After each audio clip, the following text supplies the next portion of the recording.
начинаем нашу передачу «Арена», где мы приглашаем разных интересных личностей из мира спорта. Меня зовут Абдулла Джусупалиев. Совсем недавно закончилась Паралимпиада. Наша дзюдоистка тоже там участвовала. Это Хайтхон Хусан Кызы. По дзюдо она принимала участие. И мы также сегодня к нам в гости пригласили исполнительного директора Кыргызской Федерации незрячих Гульназа Джузбаева. Здравствуйте. Расскажите вообще, как вы добились такого успеха, потому что раньше никто до этого по дзюдо именно лицензию не получал среди незрячих, да? Она первая, и как вам это удалось?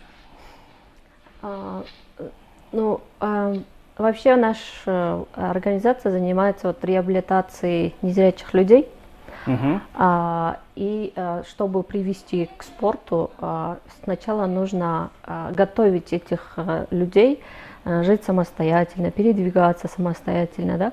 Поэтому мы подготавливаем незрячих людей к самостоятельной жизни. Этот тренинг называется «Начни жить иначе».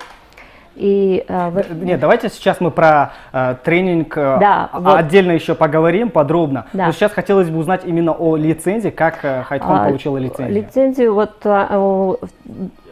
в течение 2 лет, с 2019 года, наши выпускники начали заниматься дзюдо.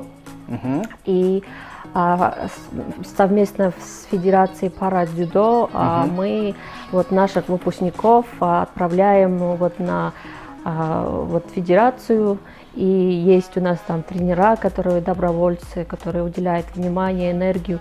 И они начали тренировать с 2019 года. То есть у вас есть какая-то договоренность с Федерацией дзюдо, да. И вы отправляете своих людей да, туда? И я сама тоже являюсь вице-президентом пара-дзюдо, Федерации пара-дзюдо. А вообще у нас много людей занимаются дзюдо. У кого еще, может быть, были шансы попасть под дзюдо именно, но не получилось? У нас постоянно занимается сейчас 8 участников, 8 выпускников. И они начали заниматься тоже с 2019 года. И они практически все на одинаковом уровне занимались, тренировались. Да? И первый выход на международную арену, да, на международные соревнования были в июне месяце этого года в Англии. Это был первый опыт, когда незрячие ребята 5 поехали на соревнования. И там по результатам этих соревнований были достигнуты результаты, лицензию, пригласительные на Паралимпиаду. То есть, получается, 5 человек в Англию съездили, именно спортсменов, да. А получила Хайтхон, да? Да. Кто еще съездил? На Паралимпиаду?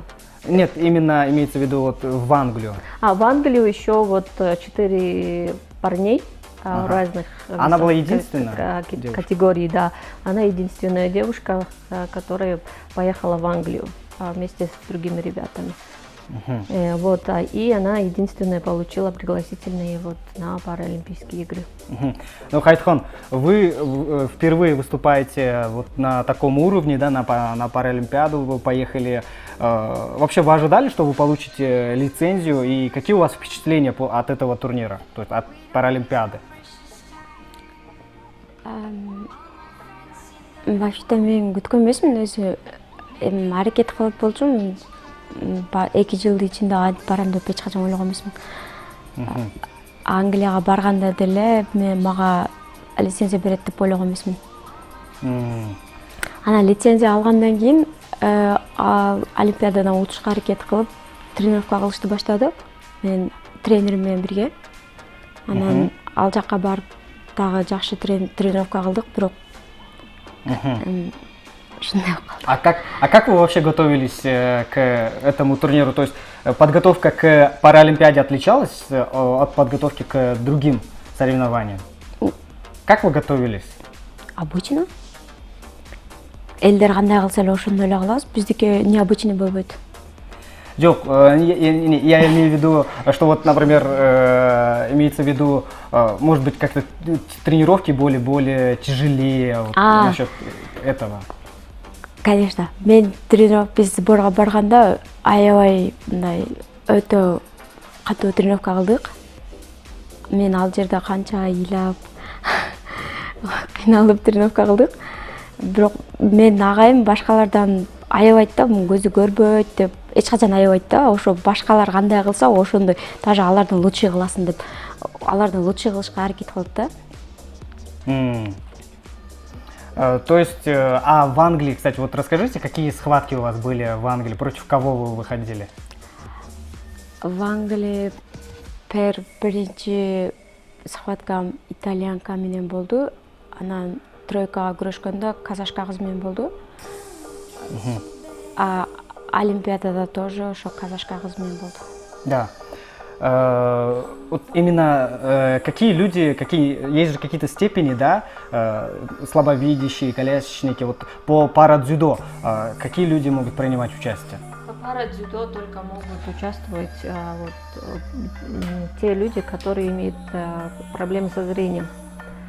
А других видов инвалидности не смогут участвовать по парадзюдо. Это единственная группа людей, которые незрячие борются, занимаются парадзюдо. Ну именно же даже среди незрячих там слабовидящие. Да, делятся, там делятся категории есть, там делятся B1, B2, B3 по степени зрения. B1 – это те люди, которые совсем не видят. А B2, B3 – это те люди, которые имеют определенный уровень зрения.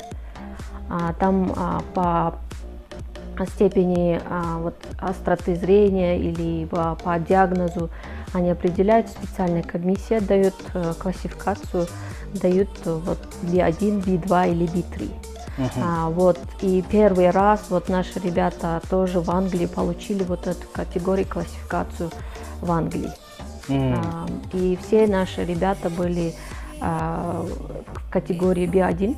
А как это определяется? Потому что там сидят специальные врачи и проверяют зрение, диагноз, ощущение света, есть ли какие-то, человек видит ли, не видит, там силуэты. От этого у них есть официальные категории, степени и определяют классификацию. А B1 дают тем людям, которые даже светоощущений нету. Или B2, B3 это те люди, которые есть у некоторых 20% зрения или 30% зрения, у кого-то 60% зрения, да, А это зависит от категории, от диагноза. Там сидят специальная комиссия, врачи, и они определяют. Хайтхон, расскажите, как вы вообще стали заниматься дзюдо? Кто-то вас привел или вы сами захотели заниматься спортом? Вообще-то мен өз негизи мурдаттан эле дзюдо эмес, күрөшкөндү жакшы көрчүмүн. Анан 2019 жылы Кыргызская федерация незрячих деген бул жакта организацияга келгенмин окуганга. Ошол жакта окуп мен келгенде балдар барчу. Анан ошолор менен чогуу барганмын мен деле. Ошолор менен чогуу барып, анан ал жактан көрөйүн, биринчи мен барып көрөйүн деп барганмын. Анан жагып калгам. Ошодон бери тренировка кылам. Вы на Паралимпиаде выходили против Даяны Федосовой, да? Да. Против казахстанской спортсменки. Расскажите, каково это там, то есть уровень Паралимпиады, то есть туда все-таки не все попадают, да? Это чувствовалось, да? Как вообще для вас прошла эта схватка?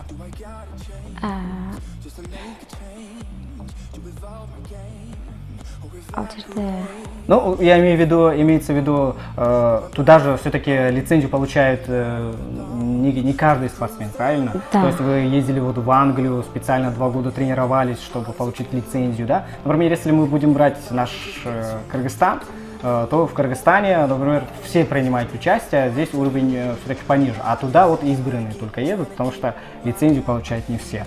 И ваше впечатление от этой схватки? Трудно было, тяжело вам было? Нет. Что вам не хватило, может быть? Какие ошибки у вас были? Вообще-то тяжело болған жоқ, просто мен мындай волноваться етіп анан не болот деп ойланып ошодан утулуп калдым. А другими видами спорта вы занимаетесь? Мен футбол ойнойбуз и еще чуркайм. А вы, вам сколько было, когда вы пришли вот именно в эту федерацию? Сколько? Да, сколько лет вам было? 24. 24. А вам сейчас сколько лет? 24, получается, 26, да, вам сейчас? Да. 20 лет. 24. Получается, вы выбирали, например, виды спорта? Там же есть много видов спорта. Почему вы именно остановились на дзюдо? Например, есть футбол, да, еще какие-то другие виды спорта, да? Вы все перепробовали? Или вы остановились на дзюдо? Не, мен дзюдого баргым келди, просто мага жагып калды да, ошон үчүн. А футбол деле жагат, футболго деле барам, чуркаган деле жагат, аны деле чуркап турам. А помните вообще свои первые тренировки? Как они прошли? Первый. Да, вы пришли первый раз в спортивный зал, и как все было? Биринчи барганда ал жерде бардыгы менден мурун барган үчүн алар бардыгы жакшы билчү, анан мен болсо бир аз кыйналганмын. Анан агайым мага биринчи эле барганда страховканы үйрөткөн. Анан страховканы үйрөнүп, акырындык менен үйрөнүп баштагам. Ал жерде бардыгыдан слабый мен болчу элем. Анан кийин тренировка кылып жүрүп бардыгыдан күчтүү болуп кеттим деп айта албайм, бирок балдар менен күрөшөм да мен. Постоянно балдар менен күрөшөм. То есть это, может быть, это и вам помогло, да, взять лицензию? А есть еще, кстати, другие девушки, или вы единственная девушка, кто вот дзюдо занимается? Вообще-то кыздар бар бизде, бирок алар постоянно келбейт. Анан мен болсо постоянно келем. Барам, то есть. А вообще, Гульназ, почему у нас до этого, например, не было, да, лицензии по дзюдо? Может быть, какие-то изменения в лучшую сторону произошли, что у нас вот теперь есть участница, да, такая? Но до этого самих незрячих не было, по-моему, кто занимался парадзюдо. Вот. А вот мы вот как начали разные виды открывать дорогу, да, в разных видах спорта. Вот мы начали с 16-го года, да, и там другие виды тоже развиваются. Но именно по парадзюдо вот до 19-го, до 2018 года самих незрячих не было, кто занимался парадзюдо. Потому что к этому нужно прийти подготовленным, зная, да, что будут такие тяжелые тренировки. Это дисциплина, это нужно постоянно ходить на тренировки без опозданий, да, каждый день. А чтобы ходить на тренировки без опозданий каждый день, человек должен быть самостоятельным. То есть не должен зависеть от кого-то, если кого-то просить, не будете постоянно человека, который будет вводить этого человека на спортивные секции или на тренировку, да. Поэтому до этого мы вот подготавливаем ребят до спорта, реабилитацию проводим. А какие еще виды спорта есть? Вот в течение вот 6 месяцев наши ребята мы уже показываем. Самое первое — это бегать, да, сопровождение волонтеров. Показываем плавание в бассейне. Это ребята, которые никогда не плавали, даже в воде не были, да, вот они начинают вот с самых простых, да, как держаться, как научиться правильно дышать в воде. Потом у нас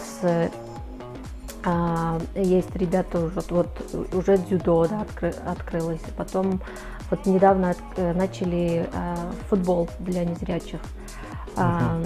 А те ребята, которые у нас выпускаются, они уже выбирают сами после 6 месяцев, и они уходят уже по своим желаниям в разные виды.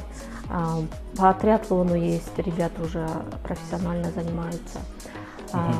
Вот. И во время этих тренингов мы показываем все сторонние активности, да, вот человека. Там на скалодром ходят, кататься на лошадях, да, на велосипедах катаются. Вот мы вот, то есть показываем, что это возможно, что незрячий человек тоже может заняться спортом.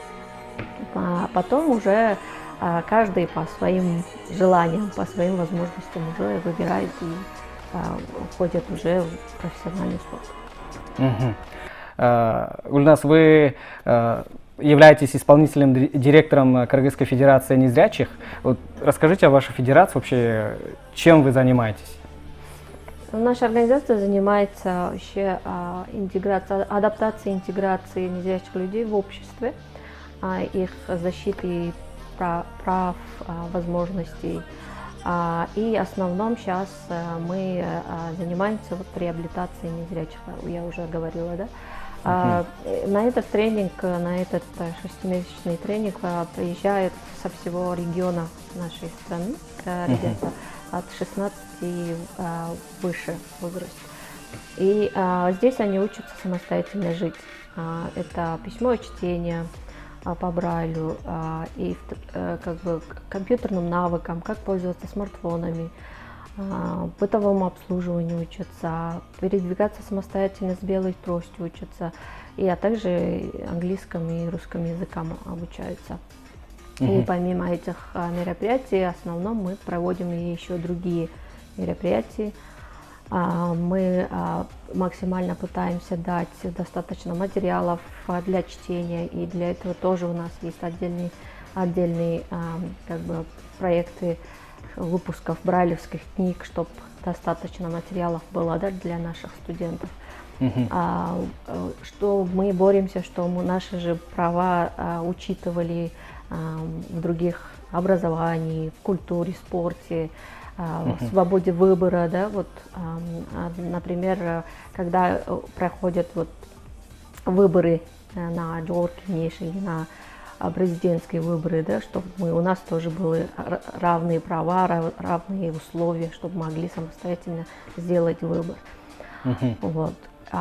Вот мы стараемся всесторонне развивать наших ребят, чтобы наши незрячие участвовали во всех сферах. То есть вы занимаетесь не только, может быть, у наших телезрителей такое впечатление складывается, что вы вот только воспитываете спортсменов. То есть вы занимаетесь адаптацией, да, незрячих людей в жизни? Да, в основном вот адаптацией незрячих людей вот к жизни. Если даже к спорту прийти, человек должен этому быть готовым. Если даже поступает в вузы, да, они должны жить самостоятельно, не зависеть от кого-то.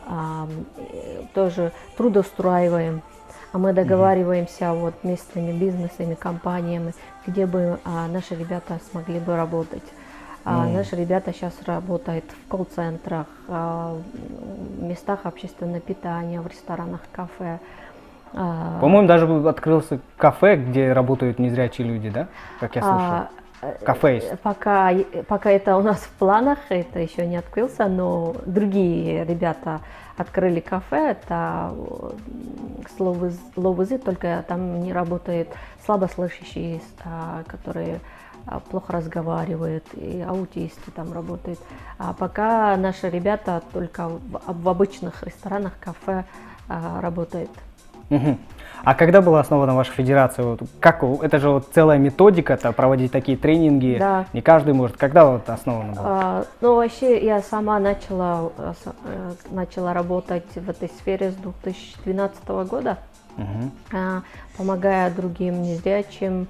Вот, первые вот, те люди, которые сейчас со мной работают, они начали тоже обучаться вот с 12-13 годов, а потом мы решили вот самостоятельно сами незрячие, вот те люди, которые активно живут активно, которые добились определенных жизненных навыков, успехов, объединились, и мы создали свою организацию вот в 2017 году. Вот и в 2017 году вот мы начали вот, сотрудничество университетом, Американским университетом Центральной Азии. И вот наш тренинг находится сейчас в кампусе АУЦА. Вот. А те, которые мы не хотим, чтобы отдельно создавали вот, специально для незрячих, чтобы интегрировать в общество незрячих людей, нужно внедрить те условия, которые уже существуют в те же существующие бизнесы, в существующие системы образования, да, чтобы сделать инклюзивным наше общество. Поэтому мы вот специальных залов нету, да, вот, например, если взять парад дзюдо, специальных залов нет, обычные залы, которые все тренируются, да, просто мы вот по расписанию выбираем подходящее время, и наши ребята приходят и занимаются в этих залах, которые вместе с другими людьми.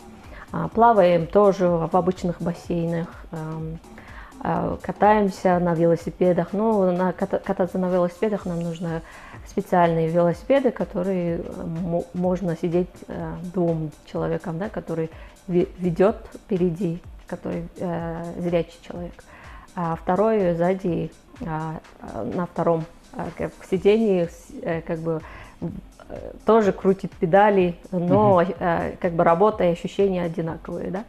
А впереди сидящий человек просто это зрение этого человека. Человек, который направляет. Направляет, да. А бегаем тоже в обычных стадионах со всеми с помощью сопровождающих волонтеров. У нас есть огромное сообщество, уже появилось, которое много, да, желающих, кто мог бы сопровождать. И наши ребята участвуют во всех спортивных мероприятиях, которые проходят в городе и вообще в стране. Хайтхон, вы до этого на каких турнирах участвовали? Вы можете вспомнить вот такой турнир, где вам было особенно вот тяжело? Ну, ваш первый турнир, обычно первый турнир, он такой волнительный. Первый турнир Англияда, анан кийин Олимпиадага кеттик. Вот турнир в Англии, чем он вам запомнился? Потому что у любого спортсмена спросишь, они всегда говорят, что вот первый турнир это всегда тяжело, это всегда ты волнуешься, потому что у тебя еще нет такого опыта, да? А как с опытом это все-таки немножко уже можно управлять, да, этим страхом. Биз өзүбүз обычный тренировка кылып жүргөндө мындай матта үйрөнүп калганбыз да. Анан ал жака барганда берки татамидо бирок ал жакта башкача болот да, мындай башкача болуп, анан волноваться этип, утулуп калсам эмне кылам деп. Мен да ошондой да, башкаларды билбейм. Мен обычно мен өзүм ошентип көп ойлогонум үчүн утулуп калат окшойм. И как вы себя вот утешаете? Как вы вот выходите из этой ситуации? Просто переступайте через это, вот, назад дороги нет, надо выступить, да? Да. Не просто мен бардыгын жакшы жасайм, а ошол жерге келгенде ошентип ойлонуп калганым үчүнбү билбейм. То есть вы в партере хорошо боретесь? Да. Какие у вас, сколько у вас уже выпускников? Сколько вы работаете?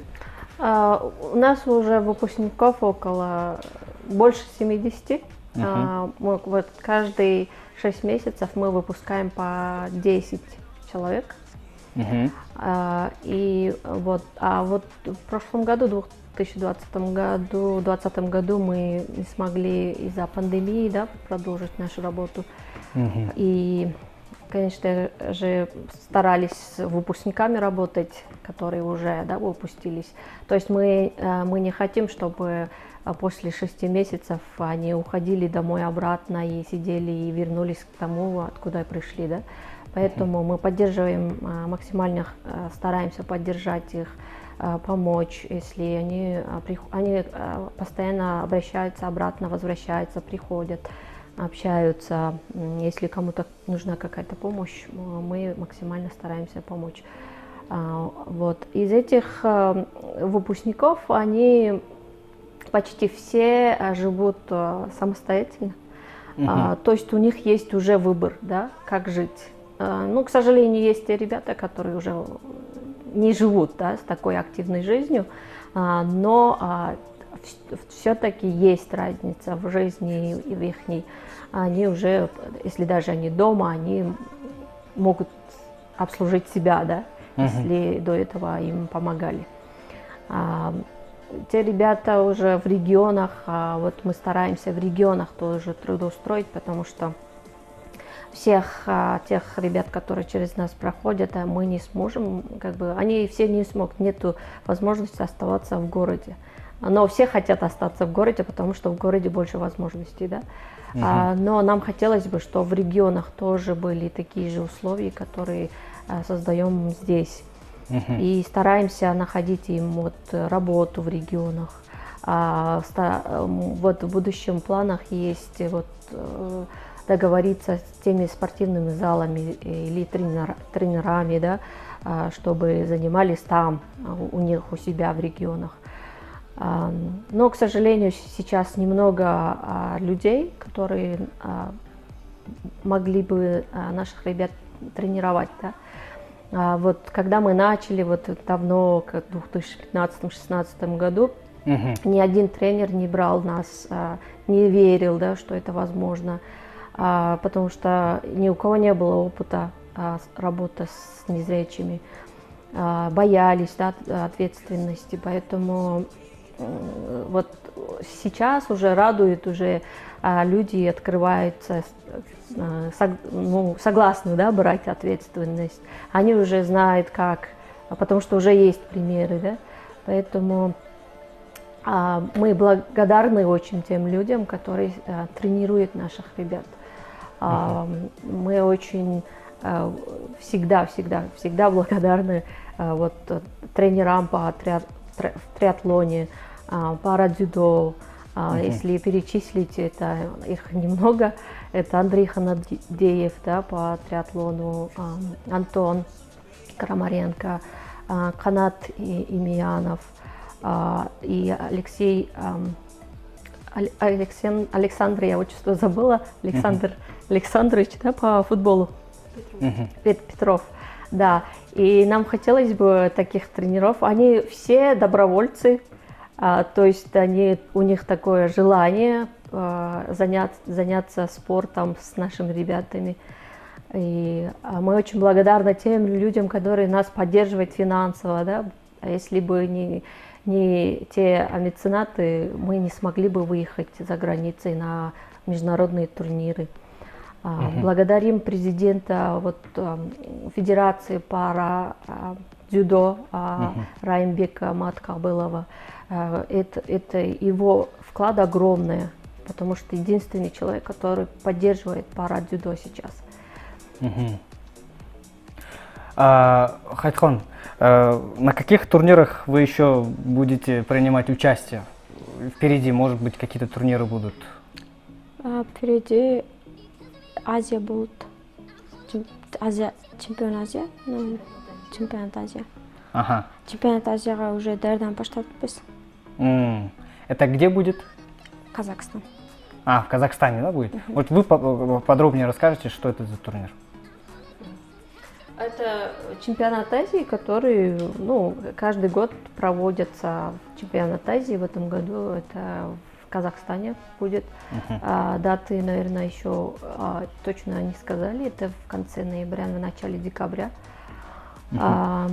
И еще впереди уже следующий год. В следующем году уже у нас намечаются азиатские игры в Пекине.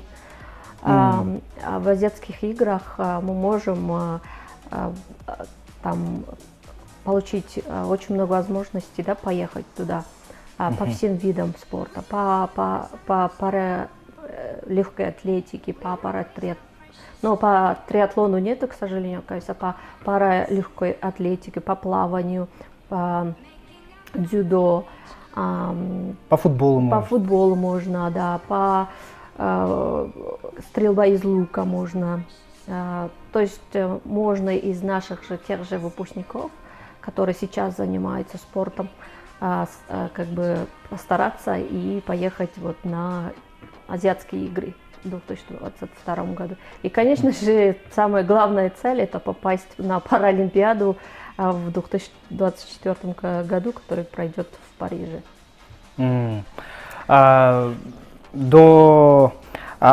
Вообще, с какими проблемами сталкиваются незрячие люди в повседневной жизни? Например, вот в регионах, как я понял, по вашим словам, им тяжелее, потому что нет таких возможностей, как у нас в Бишкеке. Да. Ну, повседневные препятствия, если человек адаптирован, да, вот, если человек живет самостоятельно, препятствий может быть не такое уж много, да, не так уж много, потому что можно все решить, да. Но самое главное — это это общество, которое, ну, это стереотипы, да, по отношению незрячих людей. Когда некоторые люди видят, как мы занимаемся спортом, они так удивляются, да, как это возможно, да. Но потому что наше общество не видело тех людей, которые активно живут самостоятельно. Если даже мы передвигаемся самостоятельно по улице, да, своими делами занимаемся, да, вот, и подходят, и там привыкли же, видя тех людей, которые милостями просят, да, и всегда вот думают, что все те люди, которые не видят, они просят милости. Ну, вот такие стереотипы, да, очень много. Трудоустройстве очень тоже не берут наших ребят на работу, потому что условий нету. Но у всех разные, да, повседневные проблемы, наверное. У студентов другие проблемы, да, которые учатся. Наверное, у них, не наверное, а точно нету учебных материалов в доступных форматах. Нету достаточно материалов, которые наравне со всеми, то есть мы незрячие не можем получить информацию из-за того, что нету достаточно ресурсов. Но у каждого незрячего человека это повседневные проблемы по-разному, но очень глобальная проблема — это общественный транспорт. Это при передвижении общественный транспорт. У нас столько много маршруток и троллейбусов, автобусов, и это не озвучивается, когда подъезжает, какой номер. И мы всегда просим кого-то, какой нам нужен номер. Но в повседневном быту, наверное, у всех по-разному. Вот общий — это общественный транспорт. И как у всех граждан Кыргызстана, наверное, наша инфраструктура, которая разбита, да. Вот как раз вот следующий мой вопрос был об этом. Вот, может, Хайтхон ответить, да, на этот вопрос. Вот, когда вы передвигаетесь по городу, насколько наш город удобен для вас, чтобы вы могли передвигаться, да? С какими трудностями вы сталкиваетесь, когда вы передвигаетесь по городу? Биз биринчи бизди окутканда немени үйрөтөт да, жолдорду үйрөтөт. Троллейбуска чыкканда остановкаларды, повороттордон ошолорду үйрөтөт. Анан остановкадан, например, троллейбуска чыга турган болсок, водительди өзүнөн сурайбыз, канчанчы троллейбус деп. Маршрутка болсо, ошо водительден же болбосо остановкадагы элдерден сурайбыз. Канчанчы маршрутка деп. Аны болсо биз өзүбүз чувствовать этебиз кайга кетип атканын. Ошого карап түшө алабыз жеткен жерибизден. То есть вы, когда вы уже сели на маршрутку, да, вы уже должны следить. Если вы где-то там задумались о другом, вы уже можете заблудиться. Это тоже своего рода трудности, что вот объявляли, да, остановки? Не, вообще-то остановка эмес, может быть, этот номерлерин объявлять этсе жакшы болмок. А вообще, кроме спорта, чем вам еще нравится заниматься, чем вы еще занимаетесь? Вообще-то мен деген ушул организацияда инструктор болуп иштейм. Тамак жасап, үйлөр жыйнагандардан сабак берем. өзүм болсо ошондой тамактар жасаганга кызыгам. Менин хоббим вообще-то көп. Көп нерсе жасайм. Спорттан башка көп эле нерсе менен дагы алектенем. Вот насчет регионов, вы не думали там тоже, да, как-то расширяться, открыть свои филиалы? Или для этого нужны тоже люди, нехватка кадров у вас? Да, у нас, к сожалению, нехватка кадров, который обучил бы других ребят. Да? У нас работают только незрячие люди, которые знают эту методику и систему. Да? А сейчас даже здесь нам не хватает людей, которые могли бы стать инструкторами, чтобы мы могли не 10 человек каждые 6 месяцев, да, набирали, а больше, например, 20-30 человек. Да? Для этого нужно больше людей. А в регионах, конечно, хотелось бы открыть, но тогда у нас качество тренинга теряется, потому что нам нужно качество, чем количество, да? Поэтому нас мало. Ну, если смотрите, если получается 6 месяцев и всего 10 человек, да? А людей-то все-таки больше, наверное, больше, да, которым нужна помощь. Да, очень много людей. Мы вот в январе этого года у нас был такой тур по Кыргызстану, встреча с незрячими гражданами страны. Вот мы во всех областях были, в Баткене, в Аше, в Джалалабаде, Таласе, на Высокольском области тоже. И там мы, конечно, не всех встретили, по возможности мы на каждой встрече как бы охватывали где-то 200, 100, 150 человек, да? В каждом районе. В каждом области мы по 2 регионе, да, районах были. А по списку вот мы запрос делали и взяли список у Министерства социального труда, социальной защиты и труда. Насчитывается около 14 тысяч незрячих людей. Я извиняюсь, сейчас у нас прошло время, отведенное для нас. На этом наш эфир заканчивается. Спасибо, что уделили время, пришли к нам. Желаем вам удачи на чемпионате Азии, на азиатских играх. Друзья, на этом мы завершаем наш эфир. Меня зовут Абдулла Джусупалиев. До новых встреч.